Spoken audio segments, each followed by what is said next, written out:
Hello students, कैसे हैं आप। आशा है कि आप सब बढ़िया होंगे, मस्त होंगे और मज़े भी कर रहे होंगे। बच्चों, आज के लेक्चर में हम लोग लेने जा रहे हैं इंटीग्रेशन यूजिंग ट्रिग्नोमेट्रिक आइडेंटिटीज़। पिछले लेक्चर में पिछली एक्सरसाइज जो फर्स्ट थी हमारी, उसमें हमने स्टैंडर्ड फार्मूलों का यूज़ करके हमने इंटीग्रेशन फाइंड किया था। और जो सेकेंड एक्सरसाइज थी बच्चों, उसमें हमने सब्स्टिट्यूशन मेथड का यूज़ किया। आज हम लोग क्या देखने जा रहे हैं, देखो सबसे पहले क्या होगा बच्चों, जनरली जब हमको साइन एक्स का इंटीग्रेशन करने को मिलता है तो हम तुरंत इसका जवाब दे देते हैं माइनस कॉस एक्स प्लस सी।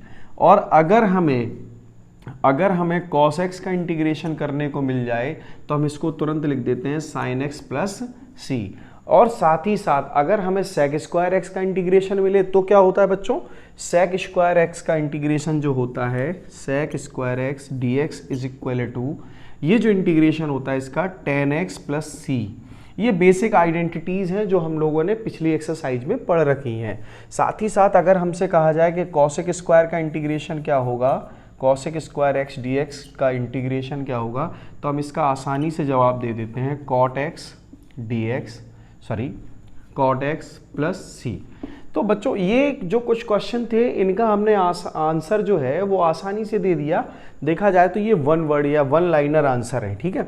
लेकिन अगर कभी हमारे पास कुछ इस तरह की प्रॉब्लम आ जाए sign square x d x, तो ऐसी कंडीशन में हमें ये क्वेश्चन का आंसर देने में थोड़ी सी प्रॉब्लम महसूस होगी, क्योंकि हम लोग साइन एक्स का तो इंटीग्रेशन डायरेक्ट जानते हैं कि माइनस कॉस एक्स होता है, लेकिन साइन स्क्वायर एक्स का इंटीग्रेशन अभी तक हम डायरेक्ट नहीं कर पाए। तो इसके लिए क्या करना होगा, तो सबसे पहले बच्चों हम ये देखना होगा कि जो साइन स्क्वायर एक्स है इसको कैसे भी करके हम पावर 1 के फॉर्म में लेके आए। जैसे कि हमारे पास कॉस की पावर 1, साइन की पावर 1, ऐसे ही ये भी किसी कॉस या साइन के फॉर्म में आ जाए और पावर क्या हो, 1 हो। इसकी पावर 2 से ये पावर 2 से इसको कम करके हम क्या लाएं, 1 लेके आए। तो ऐसी कोई आइडेंटिटी है जहां पर हमारे पास साइन स्क्वायर की वैल्यू कॉस के फॉर्म में या साइन के फॉर्म में होती हो। तो देखो बच्चों, सबसे पहले तो ये देख लो, sine square x is equal to 1 minus cos square x. जैसे हमें साइन स्क्वायर एक्स का इंटीग्रेशन करने में प्रॉब्लम हो रही है, ऐसे ही 1 माइनस कॉस स्क्वायर एक्स के इंटीग्रेशन में भी हमें प्रॉब्लम होगी। तो फिर क्या करें, तो हम ये भी देखेंगे कि साइन स्क्वायर एक्स और कौन सी आइडेंटिटी में आता है। तो देखो बच्चों, अगर हम ये ऑब्जर्व करें कि 2 साइन स्क्वायर एक्स या 1 minus 2 sine square x is equal to cos 2x, ये तो आप सभी ने पढ़ रखा है ना, क्लास 10th में ही आपको ये बता दिया गया था। तो minus 2 sine square x is equal to cos 2x minus 1, और इस बात को मैं ऐसे भी लिख सकता हूँ sine square x is equal to, बच्चों -2 से जब ये डिवाइड होगा तो ये -1 जो है वो आगे आ जाएगा, यानी कि 1/2। और ये जो cos 2x है इसको हम लिख सकते हैं cos 2x अपॉन 2, ठीक है बच्चों। तो अब हमारे पास साइन स्क्वायर एक्स की वैल्यू आ गई। साइन स्क्वायर एक्स की वैल्यू क्या आई, 1/2 minus cos 2x upon 2 dx। अब हम इसको आसानी से इंटीग्रेट कर पाएंगे। 1/2 का इंटीग्रेशन क्या होता है, x/2, और cos 2x का इंटीग्रेशन क्या होगा बच्चों, sin 2x होल अपॉन 2। साथ ही साथ हमारे पास जो 2x दिख रहा है ना, 2x, इसका डेरिवेटिव, या फिर ये कहो कि जो हमारे पास x का कोफिशिएंट है उससे भी हमें डिवाइड इसको करना पड़ेगा। तो हमारे पास आंसर आएगा x/2 minus sine 2x upon 4 plus c. This is the answer. बच्चों, साइन स्क्वायर एक्स का इंटीग्रेशन हमने आसानी से कर लिया बाय यूजिंग cos 2 थीटा की या cos 2x की आइडेंटिटी, ठीक है। ऐसे ही अगर हमारे पास cos स्क्वायर एक्स आ जाता फंक्शन, कोई फंक्शन हमें ऐसे मिल जाता cos स्क्वायर एक्स dx, तब हम क्या करते, तो बच्चों हम इसी आइडेंटिटी को दूसरे फॉर्म में भी जानते हैं। cos 2x is equal to क्या होता है हमारे पास 2 cos स्क्वायर एक्स माइनस 1, जिसको हम लिख सकते हैं cos 2x plus 1 is equal to 2 cos square x, और ये जो 2 होगा वो इसके डिवाइड में आएगा, cos 2x plus 1 whole upon 2, या हम सेपरेट बाई 2 भी कर सकते हैं, ठीक है। तो हमारे पास cos स्क्वायर एक्स की भी वैल्यू आ गई, cos 2x अपॉन 2 प्लस 1/2, ठीक है। तो इसको भी हम आसानी से इंटीग्रेट कर सकते हैं। ये भी हमारा इंटीग्रेशन यही मिलेगा लगभग, यहाँ क्या आएगा, प्लस आ जाएगा। तो हम अब अगर हमारे पास साइन स्क्वायर एक्स हो या कॉस स्क्वायर एक्स हो तो अब हम उसको आसानी से इंटीग्रेट कर सकते हैं, बट इसके लिए हमें इन आइडेंटिटीज का याद होना जरूरी है, बिल्कुल कंपलसरी है, ये समझो आप। अगर ये आइडेंटिटीज हमें याद नहीं होंगी तो हमें ये क्वेश्चन प्रॉब्लम क्रिएट करके देने वाले हैं। साथ ही साथ अब देखते हैं दूसरा टाइप क्या होगा। जनरली अगर हमें साइन क्यूब एक्स का इंटीग्रेशन करने को मिल जाए, साइन क्यूब एक्स का, तो उसका इंटीग्रेशन कैसे करेंगे। अब अगर हमें साइन क्यूब एक्स का इंटीग्रेशन करने को मिल जाए बच्चों, तो क्या करेंगे अब ऐसी कंडीशन में। देखो हमारे पास साइन क्यूब से रिलेटेड एक आइडेंटिटी है, sine 3x is equal to 3 sine x minus 4 sine cube x. इस आइडेंटिटीज में आप ये ऑब्जर्व करें कि जो हमारे पास अगर पावर 3 या पावर 2 का कोई टर्म है तो वो सिर्फ एक है, बाकी जो साइन में टर्म है वो उनकी पावर सिर्फ 1 है, तो इनको हम आसानी से इंटीग्रेट कर सकते हैं। तो ऐसी कंडीशन में हम साइन क्यूब की वैल्यू, साइन क्यूब एक्स की वैल्यू निकाल सकते हैं बच्चों। Sine cube x is equal to हमारे पास आएगा 3 sine x minus sign 3x। अच्छा ये कैसे हुआ ये देखो, पहले साथ ही यहाँ 4 ले लेंगे हम लोग, ठीक है। ये जो माइनस का 4 साइन क्यूब एक्स है वो मैं इस तरफ लेके आया, ठीक है, और जो साइन 3x है वो मैं राइट साइड लेके गया, तो ये माइनस का हो गया और ये प्लस का हो गया। अब बच्चों मैं ये लिख सकता हूँ sine cube x is equal to, ये 4 जो है वो इसको भी डिवाइड करेगा, 3/4 साइन एक्स, और ये जो 4 है इसको भी डिवाइड करेगा, -1/4 साइन क्यूब एक्स, या नो साइन 3x, ठीक है। अब क्या करें, साइन क्यूब एक्स की जगह हम लिखेंगे 3/4 sine x minus 1/4 sine 3x and dx। अब सबसे बड़ी प्रॉब्लम आती है, अभी जो मैंने लास्ट क्वेश्चन लिया था उसमें साइन cos 2x की जगह मैंने क्या लिखा था, cos 2x का इंटीग्रेशन मैंने कर दिया था साइन 2x/2, ठीक है, /2। अब आपके दिमाग में एक सवाल आया होगा, सर ये /2 कैसे आया। देखो बच्चों, अगर सपोज करो मैं यहाँ पर cos 2x ले रहा हूँ, इसको इंटीग्रेट करता हूँ, ठीक है, ये /2 वाली जो प्रॉब्लम है या जो कोफिशिएंट वाली प्रॉब्लम है वो अभी खत्म हो जाएगी, ठीक है। ध्यान से देखने वाली बात ये है, क्या मैं 2x को t कंसीडर कर सकता हूं यहां पर। तो अगर 2x को t कंसीडर करूंगा तो 2dx इज इक्वल टू आएगा हमारे पास dt, ठीक है, 2dx इज इक्वल टू क्या आएगा dt। तो dx इक्वल क्या मिलेगा हमें बच्चों, dx इक्वल मिलेगा 1/2 dt, ठीक है। अब मैं इस क्वेश्चन में इसको पुट कर दे रहा हूं, तो 1/2 और ये dt, और ये क्या हो गया cos t। अब cos t का इंटीग्रेशन क्या होता है, cos t का इंटीग्रेशन होता है sin t, और t कौन है बच्चों हमारे पास, t कौन है 2x, तो ये आ गया 2x। तो देखो अगर मैं ये बात करूं कि मैंने cos 2x का जब इंटीग्रेशन किया तो वो sin 2x आया, ठीक है, sin 2x आया, और साथ ही साथ मैंने x के कोफिशिएंट से इसको क्या कर दिया, डिवाइड कर दिया /2, ठीक है। ये प्रॉब्लम खत्म हो गई, क्योंकि यहाँ यही प्रॉब्लम अभी आने वाली है, ठीक है।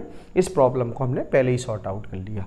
तो यहाँ आ गया 3/4, साइन का इंटीग्रेशन बच्चों क्या होता है minus cos x minus 1/4 sine 3x का इंटीग्रेशन क्या होगा cos 3x, वो भी नेगेटिव, तो ये प्लस हो जाएगा, ठीक है।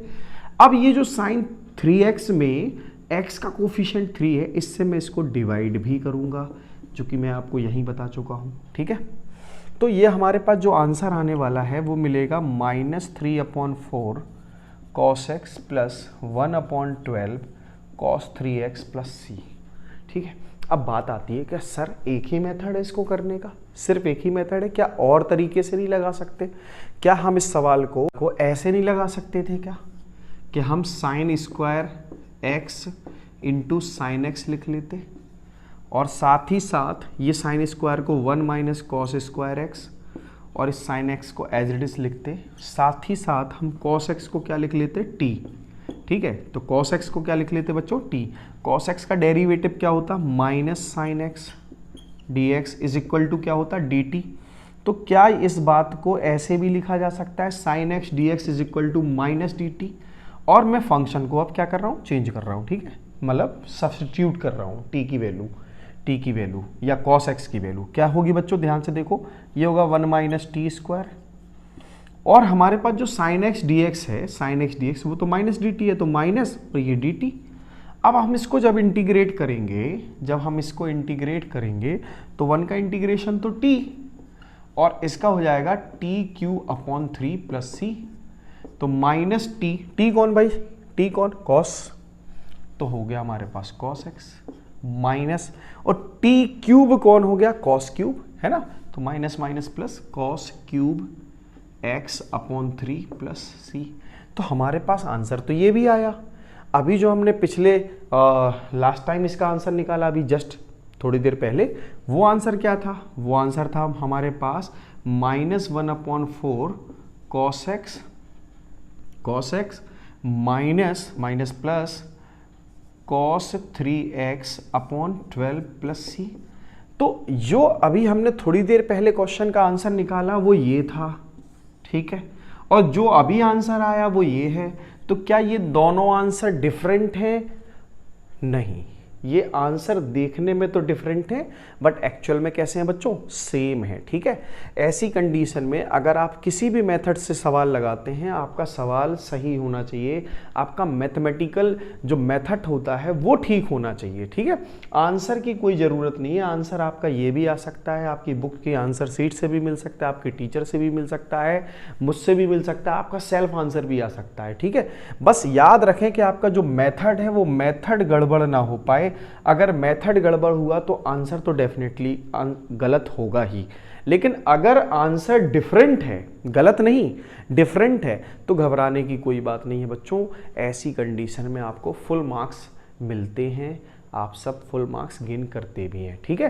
तो अब देख लेते हैं नेक्स्ट पैटर्न। देखेंगे इस पैटर्न में हमारे पास जब भी sin 5x cos 3x या हम ये कहें कि sin a cos b के टर्म में हमें कोई क्वेश्चन मिलता है, उसको इंटीग्रेट करना हो, तो हमें इन आइडेंटिटीज़ का ज़रूर ख्याल आना चाहिए, ठीक है। ऐसी आइडेंटिटीज़ आप सबने पढ़ रखी हैं, जनरली आपने ये भी पढ़ी होगी, 2 cos a sin b is equal to sin a plus b minus sine a minus b, ठीक है, ये भी आइडेंटिटी है।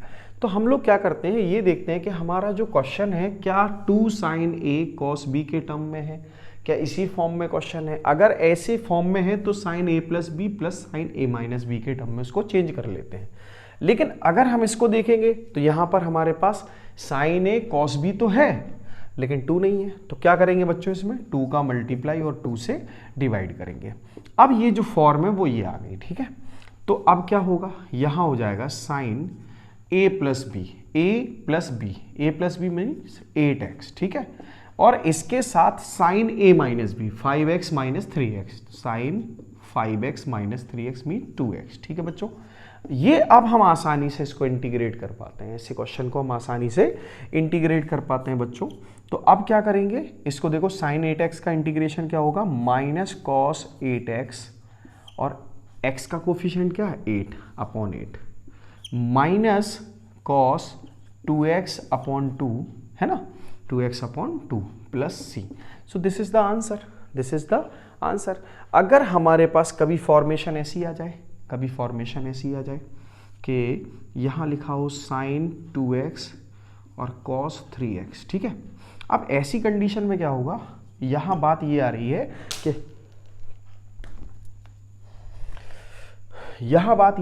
कि यहाँ पर cos a sin b, हमने क्या कर रखा है कि cos के साथ हमने एंगल जो है ना वो साइन के साथ जो एंगल उससे बड़ा ले रखा है, ठीक है। तो ऐसी कंडीशन में जनरली हम वही 2 का मल्टीप्लाई और 2 से डिवाइड कराएंगे। आइडेंटिटी भी यही रखेंगे जो मैंने इसमें रखी, क्या रखी बच्चों, क्या रखी मैंने यहाँ आइडेंटिटी में रखूंगा साइन a प्लस बी यानी कि 2x प्लस 3x 5x, और साथ ही साथ plus sign a minus B. अब a कौन है 2x और b कौन है 3x, तो क्या मैं 2x से जब 3x सब्ट्रैक्ट करूंगा तो क्या मुझे यहाँ पर माइनस x मिलेगा, ठीक है, माइनस x मिलेगा। अब अगर यहाँ माइनस x मिला बच्चों तो ये तो 5x हो गया साइन 5x, ठीक है, और ये जो माइनस है जब ये बाहर आएगा तो हो जाएगा हमारे पास माइनस का साइन x, ठीक है। और अब इसको आसानी से इंटीग्रेट कर पाते हैं। इसको इंटीग्रेशन करने पर क्या मिलेगा बच्चों, हमें साइन का मिलेगा कॉस, वो भी माइनस कॉस 5x अपॉन 5, ठीक है। और साइन x का क्या होगा, minus minus plus cos x plus c, ठीक है।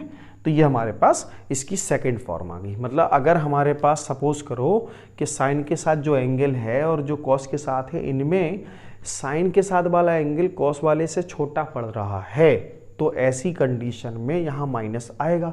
हमें आइडेंटिटी यही लगानी है, हमें आइडेंटिटी यही लगानी है, इसके अलावा कोई और आइडेंटिटी नहीं लगानी, ठीक है। जनरली जब हमारे पास क्वेश्चन की फॉर्मेशन कॉस के फॉर्म में आएगी तो फिर हमें आइडेंटिटी ये लगानी पड़ेगी। अगर दोनों साइन हुए तो फिर हमें cos A plus B minus cos A minus B लगानी होगी। अगर कॉस ए कॉस बी मिलता है तो cos A plus b plus cos A minus B होगा। तो बच्चों बेसिक अगर देखा जाए तो हमें इन्हीं 4 या 5 आइडेंटिटी का यूज़ करना है पूरे इंटीग्रेशन में, और हम देखेंगे कि हमारे जो सवाल हैं, हमारे जो क्वेश्चन हैं, उनके आंसर बराबर आते जाएंगे। तो बच्चों जो हमारा इंट्रोडक्शन था इसमें इतना ही लेते हैं। एक्सरसाइज 7.3 जो होगी वो हम नेक्स्ट वीडियो में कवर करेंगे। थैंक यू बच्चों। अगर आपको मेरा पढ़ाना पसंद आ रहा है तो वीडियो को लाइक करें, चैनल को जरूर सब्सक्राइब करें, ताकि आपको 7.3 एक्सरसाइज की जो नेक्स्ट वीडियो है वो आपको मिल जाए। Thank you.